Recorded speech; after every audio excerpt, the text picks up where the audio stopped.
jalan-jalan, kita mau ziarah ke Gua Maria Bunda Pemersatu.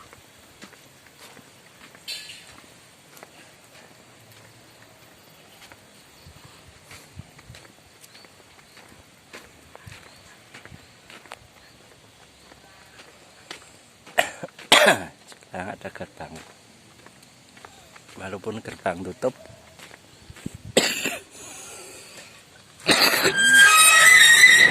saya dibuka.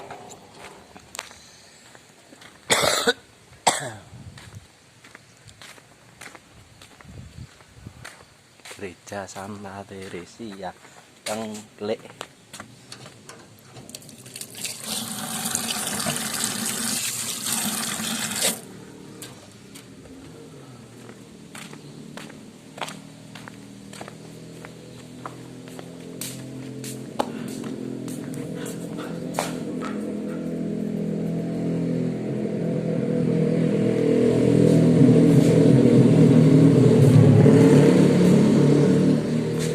Gereja Santa Teresia Tengklek dibangun tahun 82, diresmikan oleh Romo Wolfgang Bock Kastowo SJ.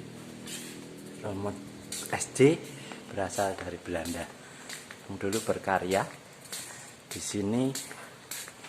Tahun itu masih bawahan paroki Antonius Purbayan. Gua Marianya di belakang gereja, penampakan gerejanya. Ini jalan salib.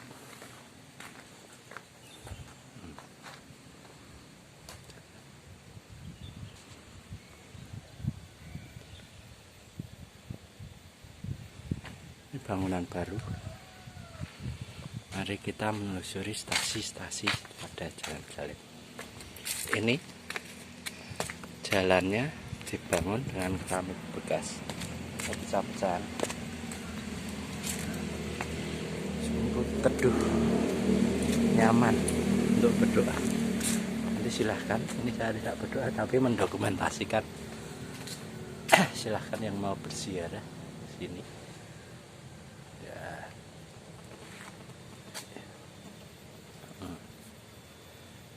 Rindang ditemani oleh anjing-anjing.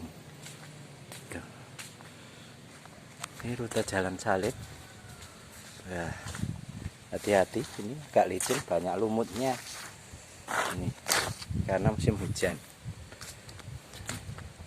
Kalau tengok sebelah kanan, itu pemandangan sawah bagus sekali. Itu. Jadi bisa berdoa sambil menikmati suasana desa.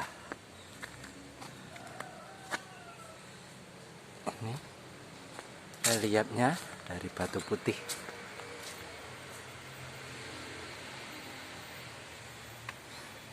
Ini sekarang Gua Maria ini di bawah paroki Santo Stefanus Jumapolo.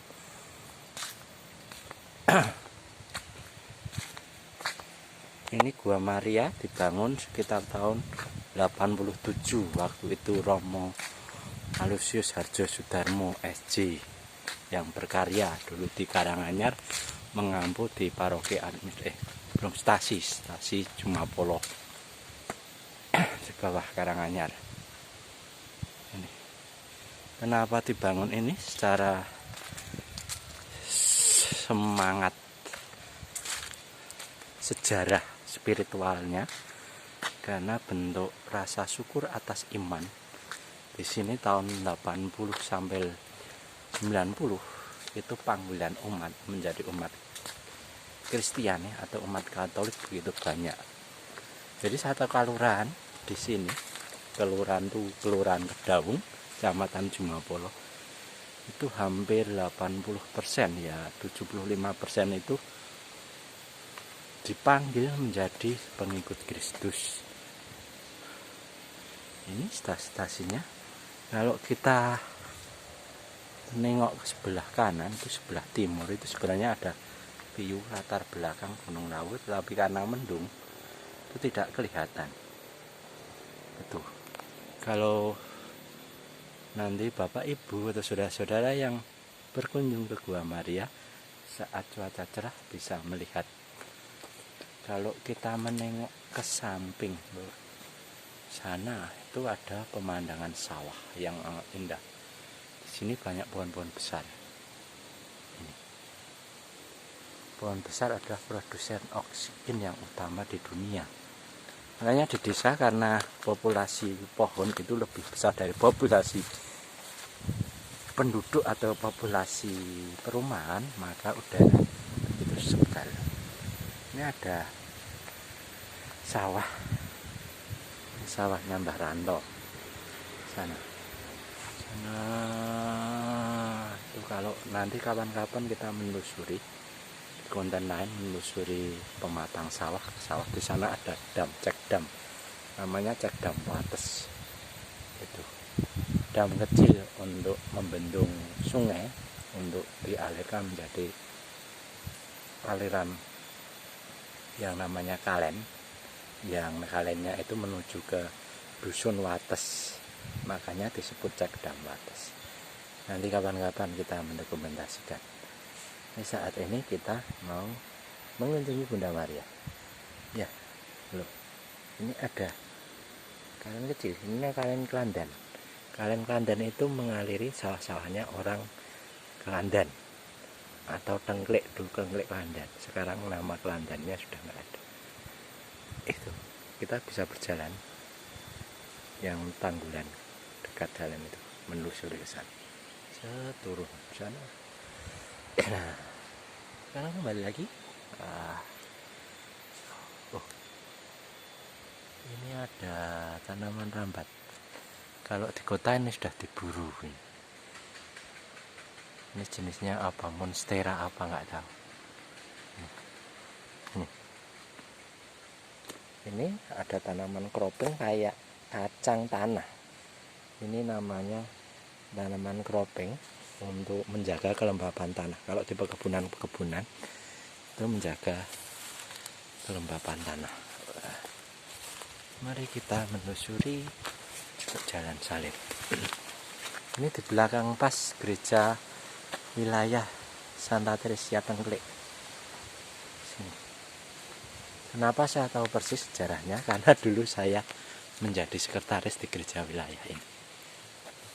Dan sekretaris pengelola Gua Maria. Tahun 2000-an. 2006, 2000 sekian sampai 2010.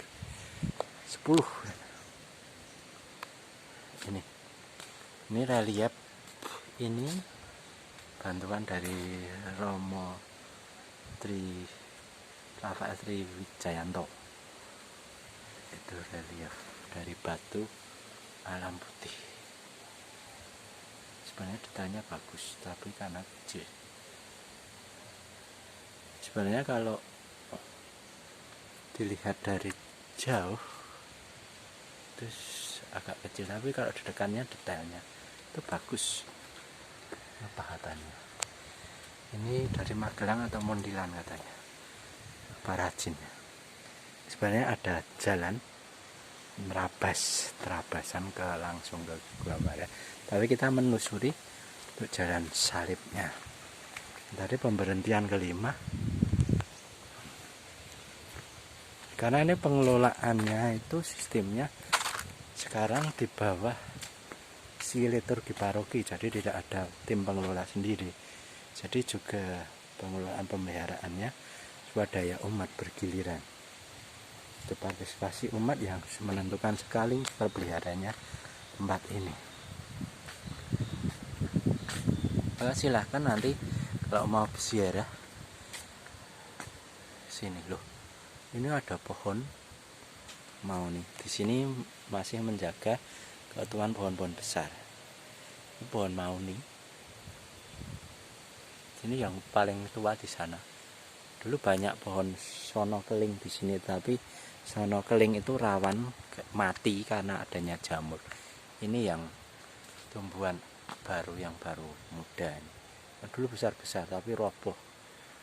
Untuk akarnya ada jamur lingsi. Tuh. Ini juga menempel. Kalau ini loh, ada tumbuhan yang dicari orang banyak ini, monstera, tapi jenis monstera apa nggak tahu. Ini besar-besar daunnya. Ini lahan gereja sampai dipakai itu. Di sana ada lahan persawahan dan ladang penduduk. Kalau kita mau jalan-jalan sekarang bisa jalan atau naik sepeda, dan kadang-kadang ada sepeda trail adventure yang menelusuri sungai-sungai di situ.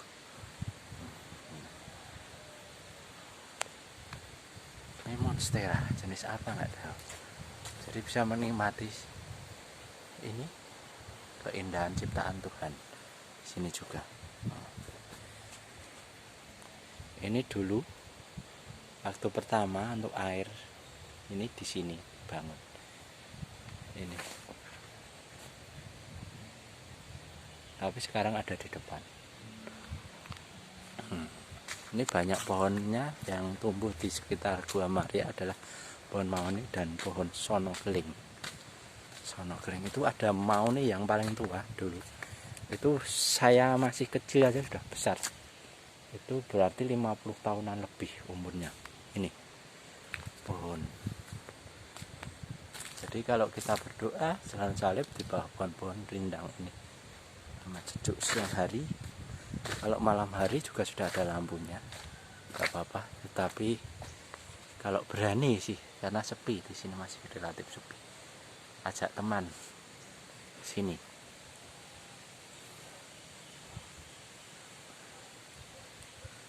Ini dibangun untuk renovasi untuk ini waktu Romo Giono PR. Romo Giono.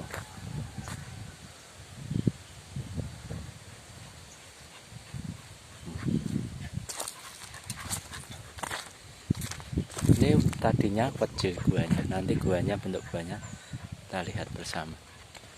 Silakan nanti. Ada suara burung sirtu atau di sini disebut cito.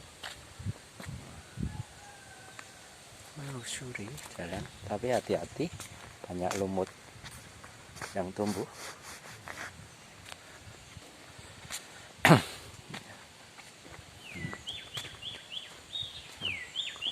Itu burungnya di sana, lihat kan?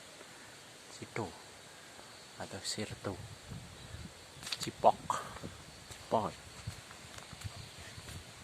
Kalau pagi ini ramai dengan burung di alam liar. Kesana, kita belok kiri. Ya kira-kira kalau mau jalan salib setengah jaman lah. Doa. Jadi relatif bagi orang tua atau apa. Jadi rute jalan salibnya cukup ringan. Dan dengan alam yang mendukung, karena rindang itu tidak menjadi, karena banyak yang rute jalan salibnya capek bagi orang-orang yang sudah lanjut usia. Kita tengok di balik pagar yang sebelah utara itu perbatasan. Nah, pemandangan sawah di sana.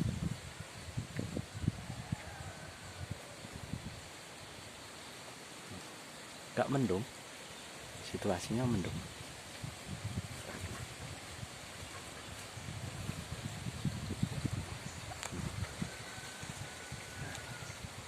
Bagus kalau kita jalan-jalan sana, itu bagus sekali. Kalau mau hiking atau riding di antara pematang sawah itu sawah terasiring, itu bagus sekali.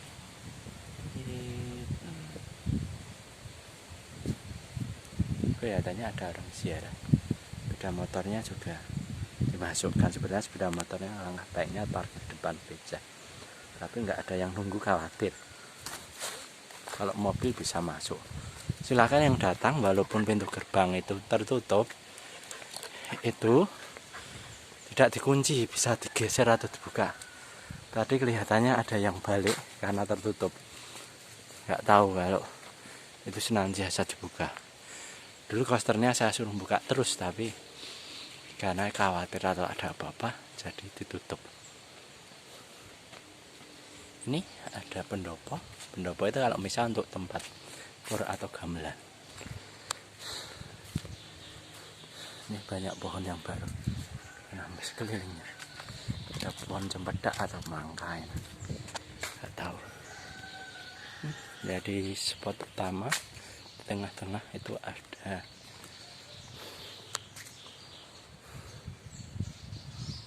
pohon beringin. Itu ada yang berdoa. Jadi saya tidak bersuara, saya keliling aja dan melihat. Ini pemberhentian terakhir di sini.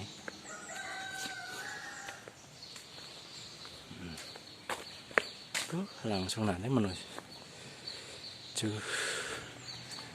ke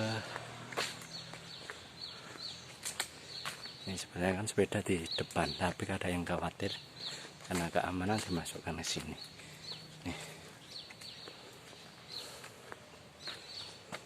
Nih.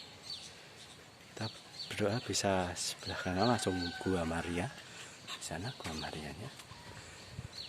Atau ke Tias Dalem.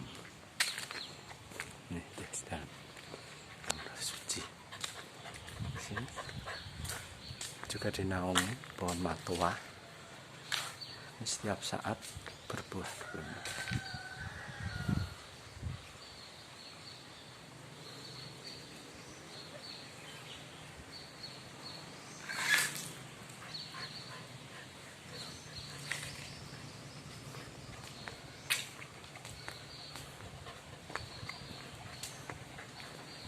Ini gerejanya, toiletnya sana. Ini kita malah menuju ke toilet. Ini sakristi untuk gerejanya.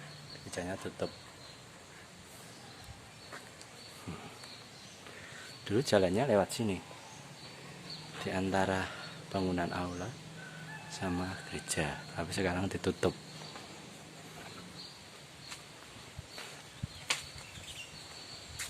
Yang dulu pernah ke sini sebelum tahun 2012 atau 2010, tentu perbedaannya sama jauh. Kalau berdoa di Gua Maria siang ini amat tenang.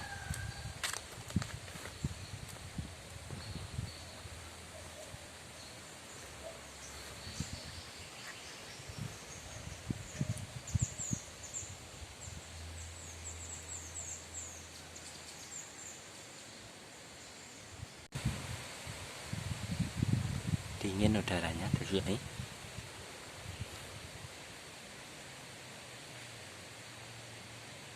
Ini kalau misa itu altarnya terbuat dari batu Merapi, batu alam yang dibelah. Mari kita mendekat. Ini ada tempat berdoa di bawah pohon yang amat ringan. Jadi ada jarak untuk duduk ini dari batu. Batu. Di atasnya ada keramik. Bagus. Kalau malam sepi banget. Ini kalau doa ujub pribadi di sini cocok sekali. Batu. Ini keangkat oleh akar pohon beringin. Pohon beringinnya udah besar lama-lama. Ini.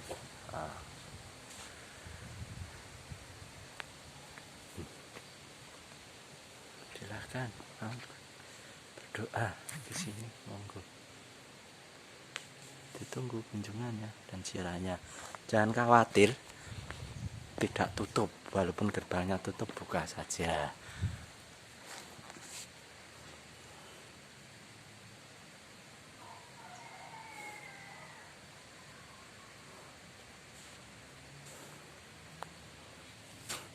Memang tidak ada petugas yang menunggu di sini.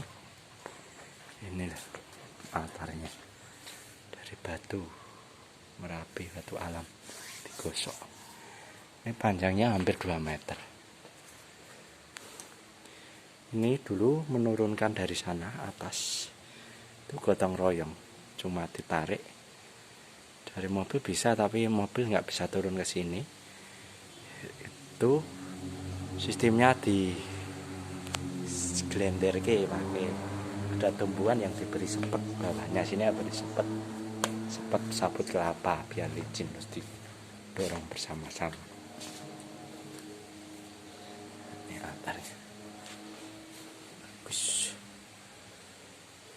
Ini juga yang Romo siapa, Bapak Triwijayanto waktu itu. Nah, sekarang dibangun oleh romo-romo selanjutnya. Ini dulu waktu itu kecil, gua yang pertama di sini cuma kecil. Ini gua aslinya. Ini dulu patungnya di dalam sini. Ini patungnya di sini. Ini yang bangun umat lokal sini dulu, belum mendatangkan orang. Tapi akhir ini kan mendatangkan orang. Ini dulu waktu itu diprakarsai oleh arsiteknya Bruder Budi Mulya, Bruder Karolus kelihatannya waktu itu. Dilanjutkan umat sini, salah satunya Pak Sihno yang sekarang masih di Jumantoro atau Jumantoro. Almarhum bapak saya juga terlibat waktu itu. Ini sekarang diajukan 2 kali itu pengajuannya. Ini terus renovasi kedua itu ditangani oleh Bapak Suyatno dari Klaten waktu itu. Ini pakai ram, kawat ram. Batu-batuannya ini.